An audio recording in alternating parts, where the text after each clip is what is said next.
आज मैं आपके साथ बिना मेहनत के, बिना इस्त्री के कपड़े इस्त्री करने का बेहतरीन तरीका शेयर करूंगी, जिसमें आपकी पैसों की बचत ही बचत होगी और साथ ही साथ वक्त की भी बहुत ज़्यादा बचत होगी।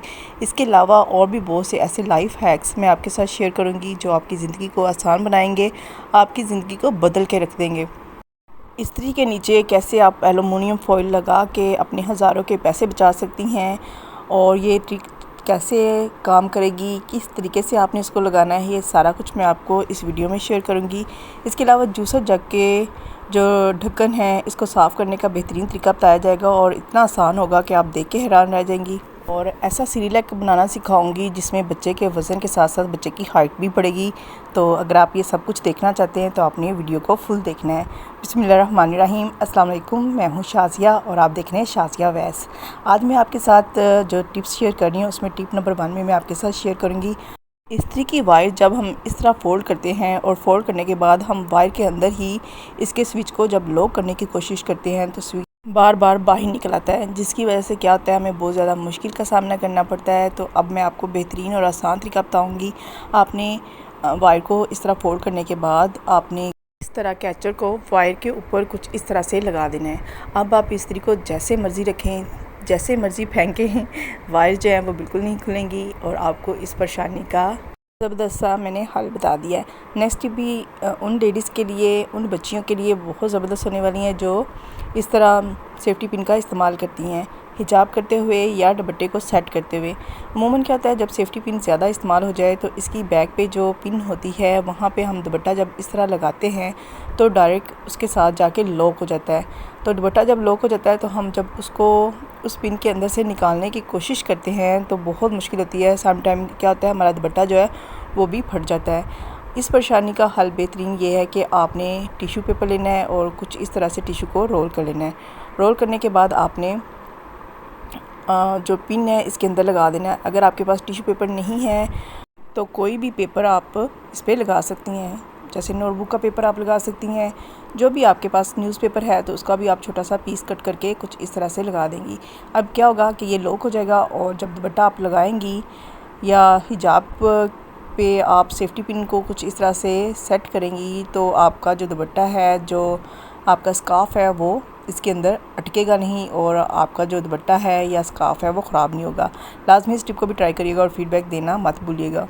अब मैं आपके साथ जो टिप शेयर करूँगी वो जूसर जग को तो हम आसानी से साफ़ कर लेते हैं, लेकिन जो इसका ढक्कन है, जो इसका लिड है, उसको साफ़ करना बहुत मुश्किल हो जाता है। स्पेशली जो जग के फ्रंट पे इसके किनारे से बने होते हैं उनके अंदर बहुत से पार्टिकल अटक जाते हैं जिनको साफ़ करना या किसी भी चीज़ से निकालना मुश्किल सा लगता है। तो इसके लिए बेहतरीन और आसान तरीका ये है कि आपने स्पून की बैक साइड जो होती है इसके ऊपर कुछ इस तरह से टिश्यू पेपर को रैप कर देना है और रैप करने के बाद आपने इस तरह से इसके अंदर आपने कुछ इस तरह से इसकी सफाई कर लेनी है। चंद सेकंड लगेगी और आपके जग का जो लिड है, जो ढक्कन है, वो आसानी से साफ़ हो जाएगा। अब ये सेम तरीका जो हमारे फ्राई पैन या हांडी के ढक्कन होते हैं उनको भी आप इस तरीके से साफ़ कर सकती हैं। और ये देखिए, मैं आपको लाइव इसका रिजल्ट दिखाऊँगी कि चंद सेकेंड लगेंगे और सारा जो हमारा जग का ढक्कन है वो साफ़ हो जाएगा।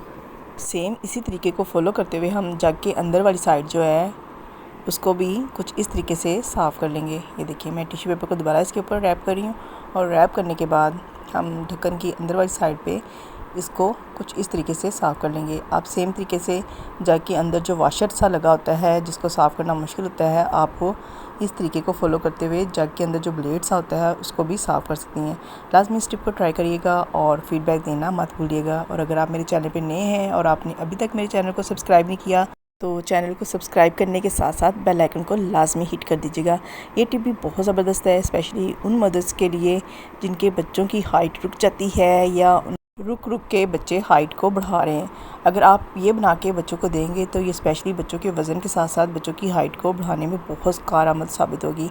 आपने इसके लिए क्या करना है, बादाम लेने हैं तकरीबन 100 ग्राम और 100 ग्राम के करीब ही आपने लेनी है सौंफ और 50 ग्राम के करीब आपने लेने हैं सफ़ेद तिल और 100 ग्राम के करीब ही आपने लेनी है शक्कर या मिश्री और 200 ग्राम के करीब मैंने लिया है फूल मखाना। अब आपने इन तमाम चीज़ों को हल्की आंच पे रोस्ट कर लेना है। आपने इतना रोस्ट करना है कि जब फूल मखाना है आप पकड़ के इसको दबाएं तो इसके अंदर से एक क्रंच करके फूल मखाना जो है वो टूट जाए। और आपने इसको फ्राई करते हुए ये ख्याल करना है कि आंच जो है वो बिल्कुल धीमी हो। अगर आप इसको तेज़ आंच पे पकाएंगे तो क्या होगा, एक जले हुए की स्मेल आएगी। जब बच्चे इसको खाएंगे तो वो टेस्ट जो है उनको पसंद नहीं आएगा, तो वो खाना छोड़ देंगे। इसलिए आपने कोशिश करनी है इसको हल्की आंच पे रोस्ट करना है। रोस्ट करने के बाद आपने इसके अंदर लास्ट में शक्कर डाल देनी है, और शक्कर डालने के बाद अब हम इसको एक फ़ाइन सा ग्राइंड कर लेंगे। ग्राइंड करने के बाद आपने लाजमी जो काम करना है वो ये है कि आपने इस मटेरियल को किसी स्ट्रेनर की मदद से लाजमी छान लेना है। ये देखिए मैं इसको छान रही हूँ ताकि इसके अंदर जो सौंफ के या कोई ऐसा पार्टिकल जो मोटा रह गया है वो स्ट्रेनर की मदद से निकल जाए। अगर आप स्ट्रेन नहीं करेंगी तो क्या होगा, मोटे मोटे पार्टिकल जब बच्चों को आप दूध में डाल के देंगी तो वो मुंह के अंदर आएंगे, तो बच्चे जो है उसको खाना पसंद नहीं करेंगे। इसलिए आपने इसको लाजमी छान लेना है। अब देखें छानने के बाद एक ज़बरदस्त सा स्मूथ सा हमारे पास सेरेलैक रेडी हो गया है। अब आपने ये सेरेलैक बच्चों को किस टाइम देना है ये ज़रूरी है। आपने बच्चों को सुबह और शाम 1 चम्मच दूध के अंदर डाल के दे देना है। अगर बच्चे बड़े हैं तो आप कोशिश ये भी कर सकती हैं कि बच्चों को 1 चम्मच जो सेरेलैक है दे दें, और उसके बाद आप ऊपर से बच्चों को दूध पिला दें। अगर बच्चे फीडर के अंदर दूध पीते हैं तो एक चम्मच जो है वो सुबह शाम फीडर के अंदर लाजमी डाल के बच्चों को दें। ये बच्चों के वज़न को बढ़ाने में और बच्चों के कद को बढ़ाने में बहुत फ़ायदेमंद साबित होगी। नेक्स्ट जो ज़रूरी काम आपने करना है कि आपने इस सेरेलैक को शीशे के जार के अंदर महफूज कर लेना है, क्योंकि अब नमी वाला मौसम है तो इसके ख़राब होने का भी अंदेशा होगा। और जब आपको ज़रूरत हो निकालें, बच्चों को दें और दोबारा ढक्कन को बंद करें, ताकि आपने जो ख़र्चा किया हुआ है वो ज़ाया भी ना हो। लाजमी इस टिप को ट्राई करिएगा और फ़ीडबैक देना मत भूलिएगा। नेक्स्ट टिप भी मेरी बहुत ज़बरदस्त है, सुपर डुपर होने वाली है, आपको बहुत ज़्यादा पसंद आएगी और बहुत ज़्यादा आपकी बचत भी करेगी। अमूमन कहता है जब हम कपड़े ज़्यादा मकदार में इस्त्री करने होते हैं तो क्या होता है, इस्त्री करते हुए इस्त्री के जो यूनिट हैं बहुत ज़्यादा गिर जाते हैं, क्योंकि यूनिट गिरेंगे तो आपको बिल भी ज़्यादा आएगा। तो आप अगर इस मसले का हल चाहती हैं तो इसका बेहतरीन तरीका ये है कि आपने इस्त्री के नीचे कुछ इस तरीके से एलुमिनियम फॉइल को लगा देना है। अब आप स्लो पे भी इस्त्री को चलाएंगी तो इस्त्री ऐसे ही गर्म होगी जैसे आप फुल पे चलाते हैं। तो इस तरह आप स्लो पे फुल इस्त्री को करके काम ले सकती हैं। तो क्योंकि एलुमिनियम फॉइल जल्दी गर्म हो जाती है और इस्त्री जब स्लो होगी तो वो एलुमिनियम फॉइल को गर्म कर देगी, और एलुमिनियम फॉइल की मदद से आप ढेरों कपड़े इस्त्री कर सकती हैं और कपड़ों पे किसी तरह के कोई निशानात भी नहीं रहेंगे। ये टिप भी मेरी बहुत ज़बरदस्त है। जिनके घर में वाइप्स यूज़ होते हैं, वाइप्स के ऊपर कुछ इस तरह का लीड लगा होता है जिसको आपने उतार लेना है। उतारने के बाद आपने कोई सा भी पेज लेना है और पेज के ऊपर इसको रख के आपने कुछ इस तरह से मार्कर की मदद से निशान लगा लेना है। मार्कर की मदद से निशान हम इस तरह लगा लें कि जब हम इसकी कटिंग करें तो हमें मुश्किल ना हो, एक्यूरेट कटिंग जो हम चाहते हैं वही हमें रिक्वायर्ड कटिंग मिल जाए। अब ये देखिए मैंने मार्कर से इसका निशान अंदर वाली साइड पे भी लगा लिया है। अब मैं बाहर वाली साइड पे भी निशान लगा लूँगी। तो लगाने के बाद हम इसको सीज़र की मदद से स्मूथली सा कट कर लेंगे। और कट करने के बाद आपने क्या करना है, इसको किसी ग्लू के साथ आपने अच्छे से कुछ इस तरह से पेस्ट कर देना है। आपने अच्छे से पेस्ट करना है ताकि जब हम इसके अंदर चीज़ें डालें तो हमारी चीज़ें जो हैं वो नीचे नहीं गिरें। अब आप इसको किस मकसद के लिए इस्तेमाल कर सकते हैं, आप इसमें तमाम हिजाब पिन कुछ इस तरह से रख के छोटे से छोटे पर्स या बड़े से बड़े बैग में आसानी से रख सकती हैं। अब ये हिजाब पिन आपके बैग के अंदर गिरेंगी नहीं और बैग के अंदर मौजूद दूसरी चीज़ों को ख़राब भी नहीं करेंगी। इसके अलावा आप इसके अंदर सेफ्टी पिन भी रख सकती हैं, और इसके अलावा आप इसके अंदर परफ्यूम लगा के कॉटन बड्स को भी रख सकती हैं, ताकि जब आपको ज़रूरत हो आप कॉटन बड को निकालें, कपड़ों पे लगा के खुशबू से दोबारा महका सकती हैं। ये टिप भी बहुत ज़बरदस्त है। इस तरह के खाली परफ्यूम के बॉक्सेस या कैंडीज़ के बॉक्सेस हमारे घर में होते हैं जो हम फेंक देते हैं। आपने बिल्कुल भी नहीं फेंकना। इससे हम ज़बरदस्त सा एक कंटेनर बनाएंगी। आप देखे हैरान रह जाएंगी कि इस कंटेनर को हम फ्रिज में किस तरह अटैच कर सकते हैं। आपने कुछ इस तरीके से इसको अंदर वाली साइड पे फोल्ड कर देना है और इसकी बाहर वाली साइड पे कुछ इस तरह से इसको क्रीज़ बना के फोल्ड कर देना है। फोल्ड करने के बाद चाहें तो आप इसके अंदर वाले हिस्से पे टेप लगा दें ताकि ये बार बार निकले नहीं, और लगाने के बाद आपने कुछ इस तरीके से इसके ऊपर जो बाइंडर क्लिप होता है उसको लगा देना है। ये देखिए कुछ इस तरीके से हम इसके ऊपर बाइंडर क्लिप लगा देंगे और लगाने के बाद आप इस तरह के कई तरह के कंटेनर बना के आप कुछ इस तरह से फ्रिज के अंदर इसको लगा सकती हैं। लगाने के बाद आप इसमें क्या रख सकती हैं, आप इसमें बच्चों की चॉकलेट्स वगैरह जो हम फ्रिज में रखते हैं वो रख सकती हैं। इसके अलावा आप इसमें एग भी रख सकती हैं। आप इसमें इस तरह केचप के सैशेज होते हैं वो भी रख सकती हैं।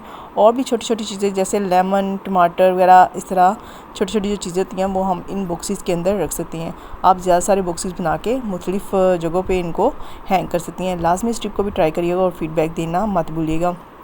ये टिप भी मेरी सुपर डुपर होने वाली है। किस तरह सुपर डुपर होने वाली है? जिन लोगों को आई साइट का मसला होता है, जब वो सुई में धागा डालते हैं तो उनको बहुत ज़्यादा मुश्किल होती है। तो प्लास्टिक की बोतल तकरीबन हर घर में मौजूद होती हैं। आपने कुछ इस तरीके से इसका बारीक सा किनारा कट कर लेना है और कट करने के बाद आपने इसके ऊपर एक हल्का सा कट लगा देना है जिसके साथ हम धागे को अटका सकें। मैं आपको दिखाती हूँ कि आपने किस तरह इसकी शेप को फ्रंट से नुकीला बनाना है और किस तरह आपने इसके फ्रंट पे कट भी लगाना है। ये मैंने कट लगा दिया। अब मैं आपको जूम करके दिखाती हूँ कि ये किस तरह दिखाई देगा। ये कुछ इस तरह से दिखाई देगा। अब हम इससे काम लेते हैं और आपको लाइव इसका रिज़ल्ट भी चेक कराते हैं। अब मैं क्या करूँगी, धागे को इस कट के अंदर कुछ इस तरह से लगा दूँगी। आप चाहें तो धागे को पहले कट के अंदर लगा दें, या आप इसको सुई के अंदर से निकाल के और धागे को आपने इस कट के अंदर कुछ इस तरह से लगा देना है। दोनों तरीक़ों से ही ये जो हमारा टूल है काम करेगा। अब मैंने पहले इसको सुई के अंदर से गुजार दिया और धागे को कुछ इस तरीके से इसके अंदर अटका दिया है। अब जैसे ही आप प्लास्टिक के इस पीस को खींचेंगी और धागा जो है वो सुई के अंदर चला जाएगा और आप बआसानी से इसकी मदद से चंद सेकंड में सुई के अंदर धागा डाल सकती हैं। लाजमी इस टिप को ट्राई करिएगा और स्पेशली उन लोगों के साथ लाजमी शेयर करिएगा जिनको सुई में धागा डालने में मुश्किल आती है, चाहे वो सुई तरपाई वाली हो या मशीन वाली हो। दोनों के लिए ये टिप जो है काम करेगा। नेक्स्ट टिप भी बहुत सुपर डुपर होने वाली है। अमूमन क्या होता है, सर्दियों में बच्चों को खांसी, नज़ला, ज़ुकाम होता है तो हम जो भी सिरप ला के रखते हैं तो फ्रिज में रखने की वजह से, या कोई सिरप इस तरह का होता है जो फ्रिज में रखते हैं तो क्या होता है, नमी की वजह से उसके ऊपर जो स्टिकर लगा होता है, जो एक्सपायरी होती है वो ख़राब हो जाती है और जब हमने दोबारा यूज़ करना होता है तो हमें अंदाज़ा नहीं होता कि इसकी एक्सपायरी डेट कौन सी है। तो आप इस तरीके से इसको महफूज कर सकती हैं। आपने स्कॉच टेप लेनी है और स्कॉच टेप के पीस को कुछ इस तरह से इसके ऊपर लगा देना है। अब फ्रिज में जितनी मर्ज़ी नमी हो तो स्कॉच टेप की वजह से इसका जो स्टिकर है वो महफूज रहेगा और आप जब भी चाहें फ़ोटो को निकाल लें, उसके ऊपर एक्सपायरी को देख के इसको इस्तेमाल कर सकती हैं। लाजमी इस टिप को ट्राई करिएगा और फ़ीडबैक देना मत भूलिएगा। ये छोटी छोटी टिप्स होती हैं जो आपकी लाइफ को आसान बनाती हैं। तो अगर आपको अभी तक जितनी मैंने टिप्स शेयर की हैं इनमें से कोई भी टिप पसंद आई है तो वीडियो को लाइक करना मत भूलिएगा। अब हम आते हैं मेन टिप की तरफ जो हमारे बहुत ज़्यादा बचत कराएगी और इसका हमें बहुत ज़्यादा फ़ायदा भी होगा। फ़ायदा किस तरह होगा कि जैसे लोड शेडिंग हो जाती है, लाइट चली जाती है, हमने कपड़े इस्त्री करने होते हैं तो हमें मुश्किल आती है, या अगर आपके घर में ज़्यादा फैमिली मेम्बर हैं तो जब इतने ज़्यादा लोगों के कपड़े इस्त्री होते हैं तो बहुत ज़्यादा यूनिट गिरते हैं, बहुत ज़्यादा बिल आता है क्योंकि इस्त्री जो बहुत ज़्यादा लोड लेती है। तो आप इस तकनीक को फॉलो करते हुए भी कपड़े इस्त्री कर सकती हैं। आपने पैन के अंदर पानी को गर्म करना है और गर्म करने के बाद आपने इसके ऊपर लाजमी इसको कवर कर देना है किसी ढक्कन की मदद से। मुझे अभी ढक्कन मिल नहीं रहा था इसलिए मैं इसको ओपन ही इस्त्री कर रही हूँ और आप देखेंगी फ़र्स्ट टाइम ही जब गर्म पैन इसके ऊपर लगाएंगे तो इसके अंदर जितनी सिलवटें होंगी वो ख़त्म होना शुरू हो जाएंगी। तकरीबन 60% जो सिलवटें हैं वो फ़र्स्ट टाइम पैन गर्म फेरने से ख़त्म हो जाएगी और जब आप दोबारा इसके ऊपर फ्राई पैन को लगाएंगी तो सारी सिलवटें ऐसे गायब हो जाएंगी जैसे आपने इसको इस्त्री की मदद से प्रेस किया है। तो इसको इस्त्री करते हुए आपने ख्याल करना है कि आपने बहुत जल्दी जल्दी फ्राई पैन को नहीं फेरना बल्कि आहिस्ता आहिस्ता फेरना है ताकि इसके अंदर से सिलवटें जो है वो हीट की मदद से निकल जाएँ। और मैं आपको फ़र्क भी दिखाऊंगी कि जो साइड में मैंने फ्राई पैन की मदद से इस्त्री की है उसका और जो अभी नहीं की उसका कितना ज़्यादा फ़र्क है। तो इसलिए आपने थंबनेल के साथ देखना है ताकि आप इससे मुकम्मल तौर पे मुस्तफ़ीद हो सकें। ये देखें, ये साइड जो मैंने कर ली है ये दूसरी साइड है जिस पे अभी मैंने बिल्कुल भी इसको प्रेस नहीं किया। तो लाजमी आप इस टिप को ट्राई करके अपने कपड़ों को इस्त्री कर सकती हैं। अगर आप मज़ीद इससे फ़ायदा हासिल करना चाहती हैं तो आप क्या कर सकती हैं, इस पैन को गर्म करने के बाद इसके नीचे एलुमिनियम फॉइल भी लगा सकती हैं। इससे क्या होगा कि आपका जो फ्राई पैन है वो ज़्यादा देर तक गर्म रहेगा और आप ज़्यादा कपड़े इस्त्री कर सकती हैं और आपको बार बार फ्राई पैन को गर्म करने की भी ज़रूरत नहीं पड़ेगी। लाजमी इस टिप को भी ट्राई करिएगा और अपने फ्रेंड्स एंड फैमिली में भी शेयर करिएगा और अच्छे अच्छे कमेंट्स करके फ़ीडबैक भी लाजमी दीजिएगा। इस उम्मीद के साथ कि आज की वीडियो आपको पसंद आई होगी। अगर आपको वीडियो ज़रा सी भी पसंद आई है तो वीडियो को लाइक करना, फ्रेंड्स एंड फैमिली में शेयर करना, चैनल को सब्सक्राइब करके बेल आइकन को क्लिक करना मत भूलिएगा। मेरी सेकंड लास्ट टिप भी बहुत ज़बरदस्त है। इसमें हम क्या करेंगे, जिन घरों में कपड़ों को सुखाने का मसला आता है, उनके घर छोटे होते हैं या आगे जैसे सर्दियां आ रही हैं तो धुंध के दिनों में कपड़ों को सुखाना एक बहुत मुश्किल टास्क रहेगा। तो आपने इस तरह की बास्केट को बना लेना है। 2 हैंगर लेके आपने कुछ इस तरह से जो टेबल टाई होती है उसकी मदद से या किसी डोरी की मदद से आपने इसको हैंगर को टाइट कर लेना है।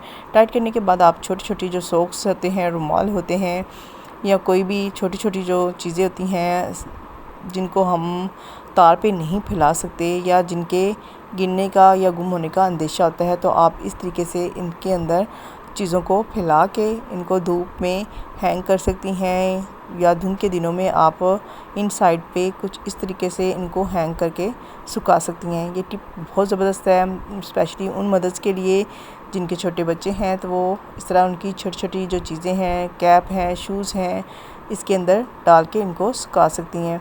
वैसे अगर इनको तार पे फैलाएं तो ये बहुत ज़्यादा जगह भी घेरती हैं और इसके अलावा इनके गुम होने का भी अंदेशा होता है। अगर आप इस तरह बास्केट के अंदर इनको फैलाएंगी तो चीज़ें गुम नहीं होंगी और आप इनको आसानी से कहीं भी हैंग करके खुश कर सकती हैं। लाजमी इस टिप को भी ट्राई करिएगा और फ़ीडबैक देना मत भूलिएगा। मेरी लास्ट टिप भी इंशाल्लाह ख़वातीन के लिए बहुत फ़ायदेमंद होगी। क्या होता है कि हम जब फ्राई पैन के अंदर चीज़ों को गर्म करते हैं या फ्राई पैन का ज़्यादा इस्तेमाल होता है तो ये नीचे से काले होना शुरू हो जाते हैं, जिसकी वजह से क्या होता है, हम इसको कहीं भी रखते हैं तो वो नीचे से जगह काली हो जाती है। तो इसको साफ़ करने का जो आसान तरीका है वो ये है कि आपने इसको गीला कर लेना और गीला करने के बाद आपने इसके ऊपर काला तेल जो है उसके चंद ड्रॉप्स डाल देने और डालने के बाद आपने इस तरह का जो स्क्रबर होता है इसकी मदद से आपने इसको अच्छे से रब करना है और तकरीबन 1 से 2 दफ़ा जब आप इसको रब करेंगे और चंद सेकंड में ही आपका जो फ्राई पैन है वो नीचे से साफ़ हो जाएगा। मैं आपको इसका लाइव रिज़ल्ट भी दिखाऊंगी कि कितना ज़बरदस्त है और आप हैरान रह जाएंगी कि आप किस तरह नॉन स्टिक के बर्तन जो हैं वो नीचे से साफ़ कर सकती हैं, क्योंकि ये नीचे से खुरदरे होते हैं, इनको साफ़ करना बहुत मुश्किल काम होता है। तो आप इस तरह जो काला तेल होता है या काला सर्फ जिसको बोलते हैं, आप इसके नीचे लगा के इस तरह साफ़ कर सकती हैं। ये देखें, सिर्फ़ 1 से 2 दफ़ा रब करने पर ही इसके ऊपर से सारी कालक जो है वो उतर चुकी है। अब हम इसको वॉश करेंगे और वॉश करके आपको इसका लाइव रिज़ल्ट दिखाएंगे। इसकी बैग को हम साफ़ करेंगे टिश्यू पेपर की मदद से और आपको दिखाते हैं कि इसके ऊपर टिश्यू मारने पे टिश्यू जो है वो बिल्कुल साफ़ रहेगा। लाजमी इन टिप को ट्राई करिएगा और फ़ीडबैक देना मत भूलिएगा और अगली वीडियो तक टाटा बाय बाय।